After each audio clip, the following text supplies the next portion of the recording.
Sebenarnya itu sebuah ide yang absurd. Tapi jawabannya adalah mengapa tidak?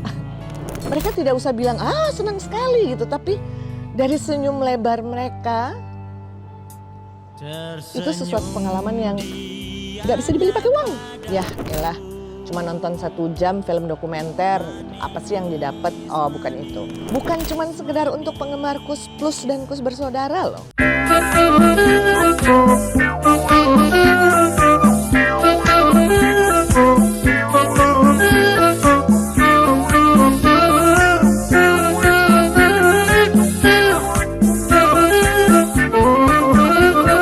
Selamat datang di Kusroyo Talk. Halo, selamat datang di Kusroyo Talk, edisi ketiga di kediaman keluarga besar Kuswoyo. Kalau terdengar suara gitar, berarti Damon Kuswoyo lagi latihan. Jadi itu satu hal yang wajar. Topik kita kali ini adalah kenapa sih kemarin perayaan Kusroyo The Last Man Standing itu kami nonton bersama teman-teman netra. Pasti banyak teman-teman yang bertanya, lah kok ngajakin teman-teman netra? Mereka kan nggak bisa ngelihat. Memang mereka tidak bisa melihat, tapi ada teman-teman bisik yang bercerita tentang apa yang mereka lihat di layar, sehingga teman-teman netra bisa ikut mengalaminya dan merasakan apa yang ada di layar tersebut. Tersenyum dianya padaku, manis, manis, manis. Ku belai rambutnya yang hitam. Sayang, sayang, sayang. Jadi ceritanya tanggal 18 Oktober yang lalu kami pergi ke Bandung. Acaranya digelar di CGV Pascal. Mengundang kurang lebih 30 teman-teman netra dan juga teman-teman pembisik dari Voluntrip, dari Kita Bisa. Jadi memang Kuswoyo The Last Man Standing seringkali bekerja sama dengan teman-teman dari Kita Bisa dan juga Voluntrip. Oh, kemarin juga ada teman-teman dari Buah Tangan. Mereka juga membantu kami untuk merayakan Kusroyo The Last Man Standing, nonton bareng teman-teman netra. Setelah nonton film tersebut, bisa jadi pacuan untuk kami musik juga sih, supaya bisa berkarya, dan yang paling sedihnya ternyata zaman dulu itu nggak bisa menciptakan lagu di basket itu sekarang. Dari dia dicekal terus di penjara tuh sering juga dengar. Dulu kakek juga pernah ada foto-foto persis kayak zaman terus itu rambut gondrong, pakai baju yang bawahnya lebar itu. Ya, cebray. Iya. Tempat juga aku masih ada bas bekas kakek dulu. Sebelum akhirnya bas itu jatuh dan patah. Jadi aku pas dengar ini ingat kakek jadi. Luar biasa. Ida kenapa mengajak teman-teman netra nonton film?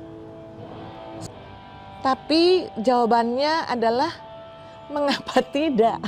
Tapi melihat bagaimana mereka amat sangat bahagia masuk ke ruangan bioskop, duduk di kursi empuk AC dengan suara yang surround, Dolby System dan lain sebagainya, itu saya pribadi melihatnya itu dari yang tersenyum, tertawa geli, sampai menitiskan air mata haru karena bisa melihat kebahagiaan mereka. Mereka tidak usah bilang senang sekali gitu, tapi dari senyum lebar mereka itu sesuatu pengalaman yang gak bisa dibeli pakai uang. Jadi memang selama ini perayaan Kusroyo The Last Man Standing itu yang pertama kali road tripnya ya, waktu itu di Jogja.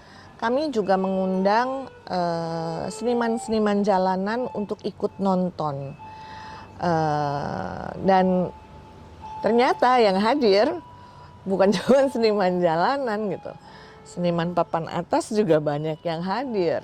Walaupun memang ada beberapa yang kami undang tidak bisa datang karena ternyata mereka juga punya perhelatan. Tetapi tidak membuat kami kecil hati. Yang penting perayaan ini memberikan kebahagiaan. Jadi selain memberikan kebahagiaan juga memberikan wawasan mengenai kebudayaan, mengenai kecintaan terhadap nusa dan bangsa, nasionalitas kita, juga ya yang paling penting emang berbagi kebahagiaan sih. Tersenyum dianya padaku,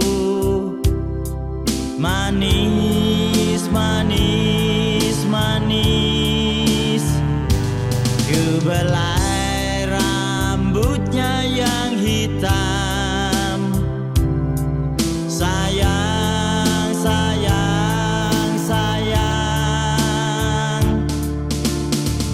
Alangkah senang hatiku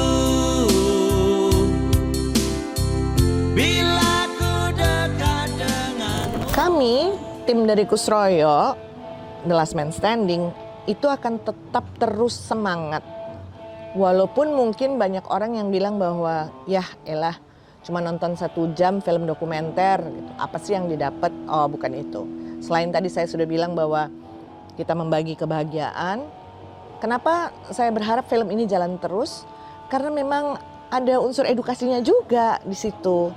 Dan bukan cuma sekedar untuk penggemar Kus Plus dan Kus Bersaudara loh. Tapi buat kaum muda yang memang tertarik dengan sejarah musik, terus tokoh legendaris, maestro, yang memang dari awal mudanya sampai saat ini masih tetap bertekun di dalam kesenian. Dan bukan cuman seni musik saja ya, tapi juga seni lukis, seni pahat, dan masih banyak lagi. Jadi ya kebudayaan yang masih berbau Indonesia dengan semangat Indonesia, walaupun bukan bisa dibilang bukan kebudayaan tradisional ya, tapi rentang waktu Kus Bersaudara 1959 sampai sekarang 2025 itu kan sudah menjadi kebiasaan buat para penggemar pencinta lagu-lagu Kus Plus dan Kus Bersaudara, dan itu sudah menjadi sebuah budaya kecil yang saya rasa layak dilestarikan. Karena di Indonesia ini bukan saya mau menyombongkan Kus Plus dan Kus Bersaudara, band yang bertahan lagunya masih didengar sampai saat ini Kus Plus dan Kus Bersaudara. Harapan saya buat teman-teman yang sudah menonton atau akan menonton di kemudian hari pada saat perayaan-perayaan selanjutnya di kota-kota di seluruh Indonesia, harapan saya bisa di seluruh kota seluruh Indonesia, adalah menumbuhkan kecintaan kepada apa yang dibuat oleh anak bangsa sendiri. Bahwa kita boleh dengerin K-pop, kita boleh dengerin lagu-lagu barat lainnya, tapi lagu-lagu Indonesia harus terus ada di dalam hati kita, dan kita juga harus tahu siapa sih tokoh-tokohnya yang ada, yang memberikan pondasi, memberikan aspal buat pemusik-pemusik, penyanyi-penyanyi yang di Indonesia yang sekarang berjaya. Teman-teman yang ada di seluruh kota besar di seluruh Indonesia punya kesempatan untuk hadir di perayaan-perayaan selanjutnya untuk menonton film Kusroyo The Last Man Standing. Nantikan di episode Kusroyo Talk keempat. Sampai jumpa. Dimanakah, kemanakah kau mencari bahagia sejahtera hidup ini? Mungkinkah akan terjadi seperti di dalam mimpi-mimpi indah jarang sekali.